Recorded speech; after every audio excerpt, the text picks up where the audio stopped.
السلام علیکم ورحمۃ اللہ وبرکاتہ۔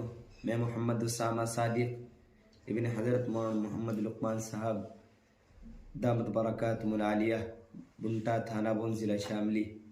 آج مجھے مغرب کے بعد اطلاع ہوئی ہے کہ میرے نام سے ایک فیک آئی ڈی بنائی ہے اور وہ پیسوں کا مطالبہ کر رہا ہے مسلسل۔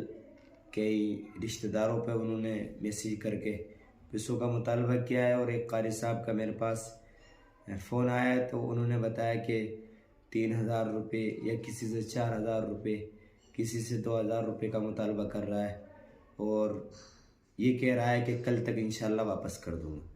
تو اس لیے تمام حضرات سے عاجزانہ درخواست کرتا ہوں کہ کوئی بھی میرے نام سے پیسے لے تو اس کو نہ دے، برائے کرم خاص توجہ فرما دے۔ السلام علیکم ورحمۃ اللہ وبرکاتہ۔